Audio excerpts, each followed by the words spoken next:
Hi అండి, అందరికీ నమస్కారం. నేను మీ పావన టేల్స్ బై పావన ఛానల్కి స్వాగతం. మనస్వీణ కథ తర్వై భాగంలోకి వెళ్ళిపోదాము. నీలేషు డ్రైవర్కి కారు తీసి యువతలు పెట్టమని చెప్పి డ్రెస్ వేసుకోసాగాడు. తీరా రెడీ అయినాక వెళ్ళలేను అనుకున్నాడు.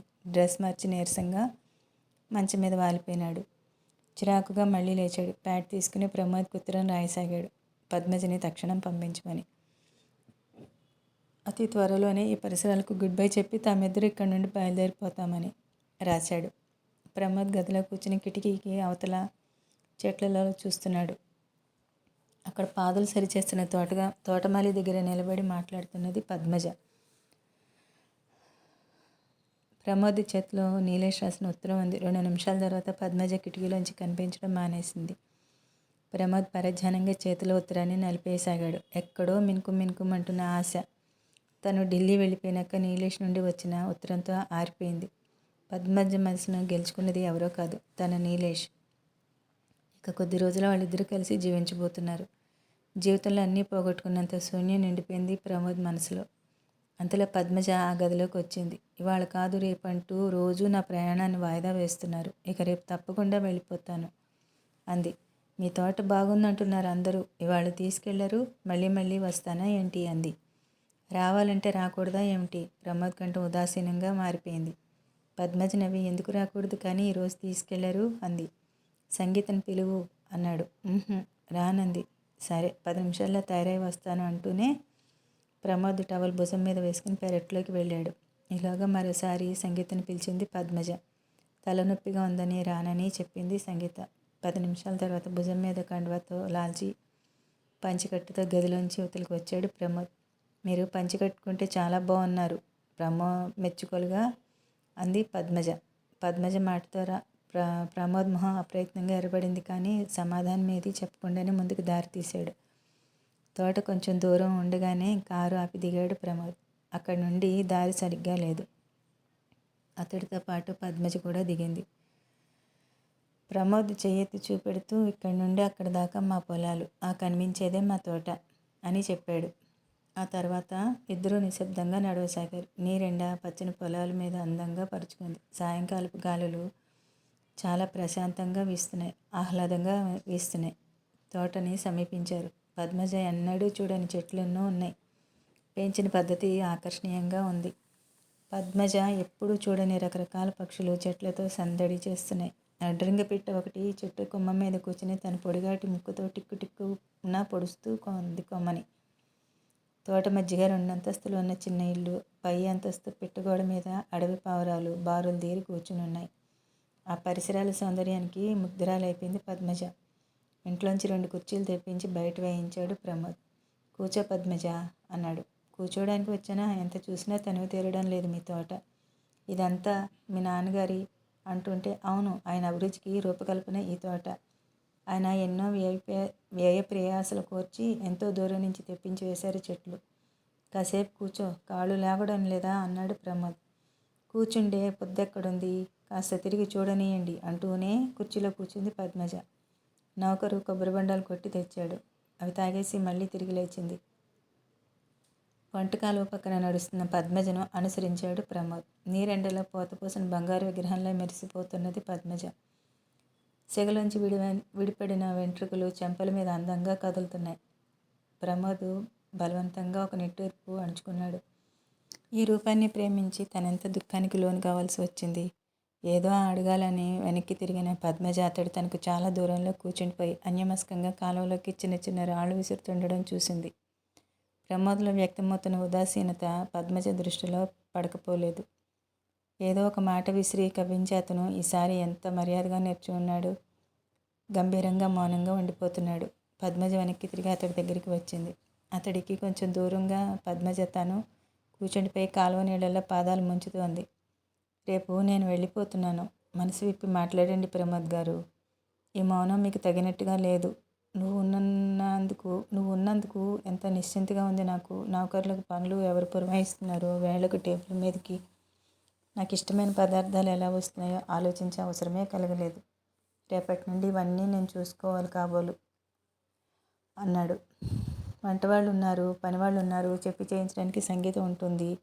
సంగీత ఎన్నాళ్ళు ఉంటుంది? ఆమెను త్వరలో ఒక ఇంటిదాన్ని చేసే ప్రయత్నంలో ఉన్నాను. త్వరలో మీరు ఒక ఇంటి వరకు అండి, ఆవిడ అన్నీ చూసుకుంటుంది "ఆ," అంటూ పద్మజ నవ్వింది. ఇంత హఠాత్తుగా నాకు పిల్లనెవరిస్తారు? ప్రమోద్ హాస్యంగా ఒక నిట్టూర్పు విడిచారు. మీరు కోవనాలి గాని 1,00,00,000 మంది. ఆ 1,00,00,000 మందిలో ఏ ఒక్కరూ నిన్ను పోలేరు పద్మజ. అతడు వ్యధగా చూశాడు. సారీ, నేను ఇలా మాట్లాడకూడదు. నీలేషు దెబ్బలాటకు వస్తాడు. ఇదివరలో నీ మీద నాకేదో హక్కు ఉన్నట్టు జులుం చెలాయించేవాణ్ణి. హద్దులు మరిచి మాట్లాడేవాణ్ణి. ఇప్పుడు ఏం మాట్లాడాలన్నా నీలేష్ కళ్ళ ముందు నిలుస్తున్నాడు. వెళ్ళు పద్మజ, నిన్ను ఉండమని చెప్పడానికి నేనెవరిని? నీలేషు నీకోసం చూస్తూ ఉంటాడు. ప్రేమ చేయి పట్టుకుని నిరీక్షణ ఎప్పుడూ ఉంటుంది. అదెంతో తీయంది, గుండెల్ని కోసేది. ఆ బాధ ఎటువంటిదో నాకు తెలుసు. నిన్నిక్కడ కొన్నాళ్ళు ఉంచుకుని నీలేష్ని బాధ పెట్టడం నాకు ఇష్టం లేదు. ఈరోజు అతడి నుండి ఉత్తరం కూడా వచ్చింది, నిన్ను వెంటనే పంపించమని. ప్రమోద్ కంఠం చిత్రంగా ధ్వనించసాగింది. నేను మీ నీలేషు సొమ్మునైనట్టే మాట్లాడిస్తున్నారే. వాళ్ళు కాకపోయినా రేపు అవుతావు. మీ పెళ్ళికి నేను రానా వద్దా? ఆహ్వానించడానికి వద్దనడానికి నేనెవరిని? మీ ఇష్టం అది. నువ్వు రమ్మంటే వస్తాను. మీరు ఇలా మాట్లాడితే మీ నీలేషు దెబ్బలాటకు వస్తాడేమో. ఇంచుకలుకుతో అని తిరిగి మందరస్వరంతో, కానీ ప్రమోద్ గారు, ఈ జీవితం మీద మీ నీలేష్ కంటే మీకే ఎక్కువ అధికారం ఉంది. శాసించి ఏది పొందడానికైనా హక్కు హోటల్ తాజ్లో మీకు ఇవ్వబడింది అంది. ప్రేమ అనేది హక్కులతో అధికారాలతో పొందేది కాదని నాకు తెలుసు పద్మజ నిస్పృహగా అన్నాడు. ఇంత మంచితనం మంచిది కాదు. అది మిమ్మల్ని చాలా దుఃఖపెడుతుంది. దుష్టత్వంతో సుఖాన్ని పొందే కన్నా మంచితనంతో దుఃఖాన్ని ఆశ్రయించడమే మంచిది. ఇంత సాత్వికులు ఎప్పుడైపోయినారు మీరు? నాకు పాము ముని గుర్తుకు వస్తున్నారు. ప్రమోద్ ఎందుకో గాఢంగా నిట్టూర్పు విడిచాడు. వీలైనంత త్వరలో నేను ఈ దేశం విడిచి వెళ్ళిపోవాలనుకుంటున్నాను పద్మజ. నాన్నగారు పోకుంటే నేను ఫారెన్లో ఉండేవాడిని. ఈ సమయంలో ఆయన పోవడం నాకు ఊపిరాడినట్టుగా చేసింది. ఓ పక్క ఆయన రాజకీయాల్లో మునిగి తేలుతూనే ఇంటిని, బంధుమర్యాదల్ని, వ్యవసాయాన్ని, వ్యాపారాన్ని, లక్ష వ్యాపకాలని దక్షతతో నిర్వహించి ఆయన పోయారు. ఆయన సమర్థత నాకు లేదు. ఈ తోటను పొలాల్ని బేరం పెట్టేసి ఇక్కడి సంబంధాలన్నీ పూర్తిగా తెంపుకుని మళ్ళీ రాకుండా వెళ్ళిపోవాలనుకుంటున్నాను. హృదయంలో బాధ దాచుకుని ఎక్కడికి పారిపోయినా ఏముంది లాభం? నిజమే. మరి నాకు ఉపాయం చెప్పు పద్మజ. అగాధం లాంటి ఈ చీకటిలోంచి, గుండెల్ని కోసే ఈ విషాదంలోంచి, చిత్రహింస పెట్టే ఈ ఒంటరితనంలోంచి నాకు విముక్తి కలిగే ఉపాయం చెప్పిపో. దూరంగా ఉండడం చేతకానట్టు నెమ్మదిగా జరిగి ఆమె చెయ్యి పట్టుకున్నాడు ప్రమోద్. చాలాసేపు నిశ్శబ్దంగా కూర్చుండిపోయిన పద్మజ అతడి చేతిలోంచి చెయ్యి విడిపించుకునే ప్రయత్నం ఏమీ చేయలేదు. చివరికి మెల్లగా, ఉపాయం చెబుతాను ప్రమోద్ గారు, కానీ ఇప్పుడు కాదు అంది. ప్రమోద్ ఆమె చెయ్యి వదిలిపెట్టి లేచాడు. చీకటి చిక్కన కాసాగింది. ప్రమోద్ ఇంటికి వస్తూనే సరాసరి సంగీత గదిలోకి దారి తీశాడు. సంగీత. చీకటి గదిలోంచి సంగీత గొంతు వినిపించింది. లైట్ వేసుకోకుండా చీకట్లో ఉండిపోయామేమిటి చెల్లాయ్?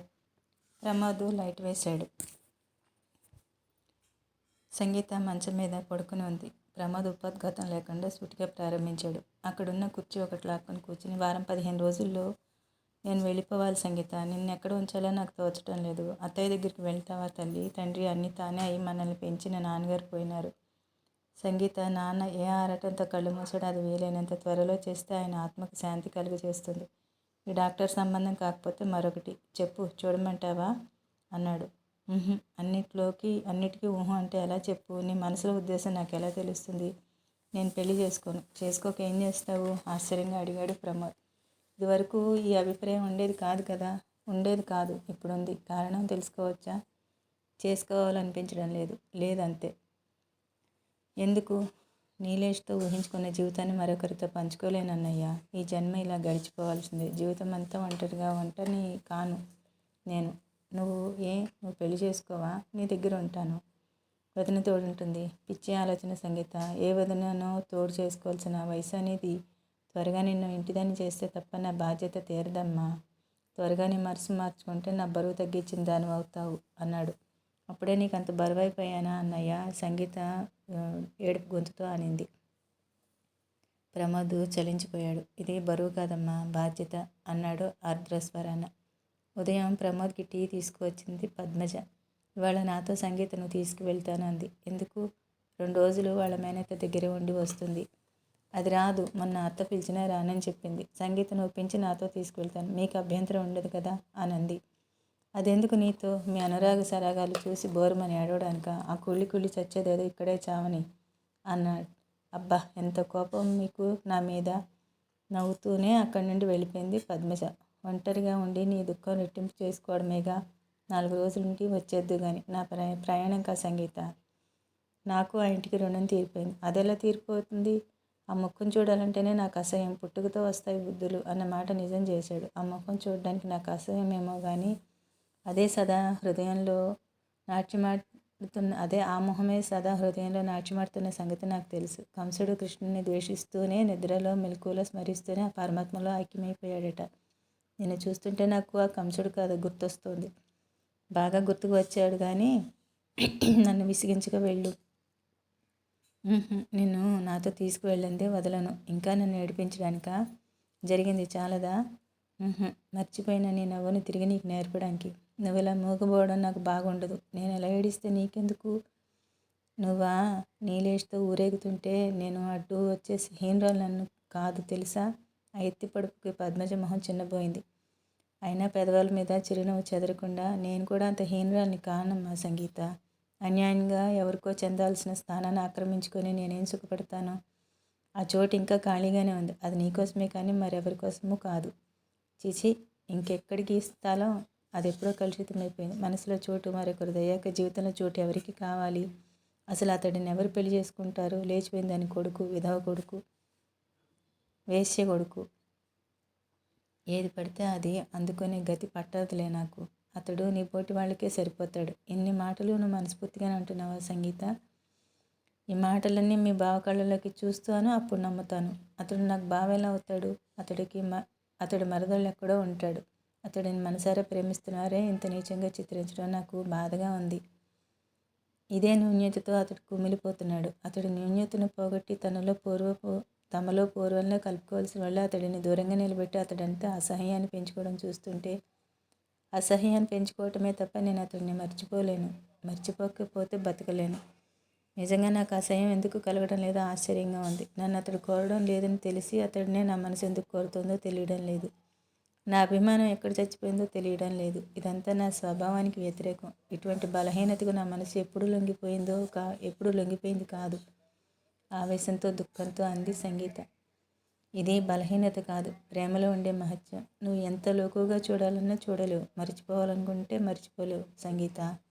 ఇటు చూడు, నేను నువ్వు అనుకున్నంత చెడ్డదాన్ని కాదు. ఏ విధంగా కూడా ఒకరికి చెందవలసిన దాన్ని దోచుకునే మనిషిని కాను. నువ్వు ప్రేమించిన వాడిని, ప్రేమిస్తున్న వాడిని నా వాడిని చేసుకోను నేను, దృఢస్వరంతో అంది పద్మజ. ఎలాగూ నాకు అతడు ప్రాప్తం లేదు. నువ్వెందుకు వదులుకోవడం? నీకోసం నేనేమో తాను సాటి ఆడదాను అవుతావు. నువ్వు అతడు పెళ్లి చేసుకోకపోతే నాకు ఒరిగేదేమిటి? బాబు నిన్ను పెళ్లి చేసుకునేలా ఒప్పిస్తాను.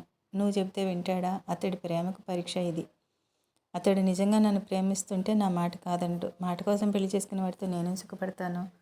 నీలేష్ గారు ఒకరిని బాధ పెట్టే మనిషి కాదు సంగీత. ఎంత బాధనైనా తనే భరిస్తాడు. అది ఏ పరిస్థితులను మరొకరికి పంచడు. ముఖ్యంగా తాళి కట్టిన భార్యకు. నువ్వు నమ్మాలి. చిన్నప్పటి నుండి అతడి భార్యగా పేరు పెట్టబడిన దాన్ని నేను. చిన్నప్పటి నుంచి అతడితో నా జీవితాన్ని ఊహించుకున్న దాన్ని నేను. కానీ అతడి మనసు గెలుచుకున్నది నువ్వు. ఇవాళ నా మీద జాలిపడి గొప్ప మనసుతో అతడిని నాకు దానం చేస్తానంటున్నావు. చేతులు చాచడం సిగ్గుగా ఉంది, బాధగా ఉంది. కానీ చాపకుండానూ ఉండలేను. అతడి మీద వ్యామోహాన్ని చంపుకోలేను. ఇవ్వు, దానం ఇవ్వు, నా భావన నాకు ఇవ్వు. సంగీత పిచ్చిదానిలా చేతులు ముందుకు చాపింది. పద్మజ ఆ చేతుల్ని ఆప్యాయంగా అందుకుంది. నీ వస్తువును నీకు ఇస్తున్నాను. ఇది దానం ఎప్పటికీ కాదు సంగీత. పద్మజతో సంగీత వెళ్తుందని తెలిసి విస్మయం చెందాడు ప్రమోద్. వాళ్ళిద్దరూ ఏం మాట్లాడుకున్నారో తెలియదు అతడికి. ప్రమోద్తో వీడ్కోలు తీసుకుని కారెక్కిన పద్మజ కారు కదులుతుంటే అతడి వంక చూసింది. ప్రమోద్ నిశ్శబ్దంగా తనకి ప్రియమైన దాన్ని శాశ్వతంగా పోగొట్టుకుంటున్న వాళ్ళ నిలబడ్డాడు. ముఖం తిప్పేసుకున్న పద్మజ కళ్ళు మెరవసాగాయి.